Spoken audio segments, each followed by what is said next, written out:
পরীদের স্কুলে যাওয়ার গল্প। পর্ব 18। লালপরীর চমৎকার পারফরমেন্স দেখে ম্যাম তো লালপরীকে ক্লাসের মধ্যে 50-এ 40 দিয়ে দেয়, যেটা ছিল এই ক্লাসের জন্য হাইস্ট। কিন্তু এর মাঝেই সবুজ পরী জোরে জোরে ডেকে সবাইকে বলে, সবাই জলদি এদিকে চলে আসো, তাড়াতাড়ি করে আসো, আর দেখে যাও আমাদের গোলাপি পরী একা একাই কতগুলো ফুল ফুটিয়েছে। জলদি আসো, সবাই দেখে যাও। গোলাপি পরী তো একা একাই না জানি কি কাণ্ড করিয়ে বসেছে, তাই তো সবাই ছুটে আসে। আর ম্যাম গোলাপি পরীর এমন সুন্দর সুন্দর আর এত পরিমাণে ভালো ভালো ফুল ফুটানো দেখে তো অনেক বেশি খুশি হয়ে যায়। আর তখন ম্যাম গোলাপি পরীকে বলে, আরে গোলাপি পরী, তুমি এত ভালো কাজ কিভাবে করলে? এত নিখুঁতভাবে সুন্দর করে জাদু তো তারাই করতে পারে যারা জাদু শক্তি অনেক বেশি ভালোভাবে আয়ত্ত করেছে। আমি তোমার পারফরমেন্সে অনেক বেশি খুশি সোনা। আমি আশা করি তুমি বড় হয়ে অনেক বড় জাদুর ক্ষমতার অধিকারী হও। আর আমি তোমার জন্য দোয়া করছি, তুমি যাতে করে বড় হয়ে তোমার জাদুর শক্তির মাধ্যমে মানুষদেরকে অনেক বেশি সাহায্য করতে পারো।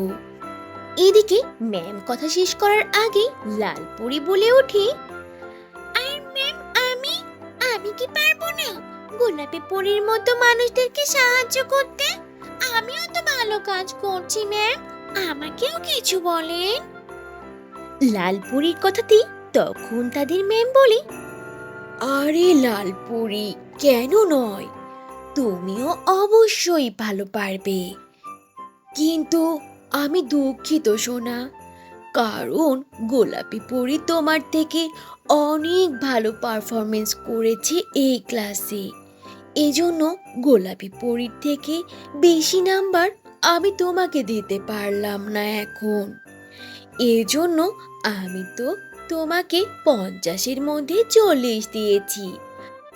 আর গোলাপি পরীর এত ভালো পারফরমেন্সে আমি তাকে 50-এর মধ্যে 85 দিয়ে দিলাম। ম্যামের মুখে এমন প্রশংসা শুনে গোলাপি পরী তো মহা খুশি হয়ে যায়। আর সে ম্যামকে ধন্যবাদ দিয়ে বলে, অনেক ধন্যবাদ ম্যাম, আমি অনেক বেশি খুশি হয়ে গিয়েছি। আর আমি সব সময় চেষ্টা করব মানুষের জন্য ভালোটাই করার। আর আপনার দোয়া সব সময় মনে রাখবো। আপনি আমার জন্য আর একটু বেশি করে দোয়া করে দিয়েন। তো বন্ধুরা, এই ছিল আজকের গল্প। গল্পটি থেকে কি শিক্ষা পেলে তা অবশ্যই কমেন্ট করে জানাবে। আর ভালো লেগে থাকলে একটা লাইক করে দেবে। আর এখনো যদি চ্যানেলটি সাবস্ক্রাইব না করে থাকো, তাহলে এখনই লাল রঙের বাটনটি চেপে চ্যানেলটিকে সাবস্ক্রাইব করে দাও।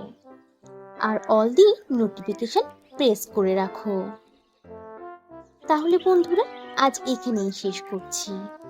আবার দেখা হবে নতুন কোনো ভিডিওতে, নতুন কোনো গল্প নিয়ে। সে পর্যন্ত তোমরা সবাই ভালো থাকবে আর নিজেদের প্রতি খেয়াল রাখবে। আল্লাহ হাফিজ।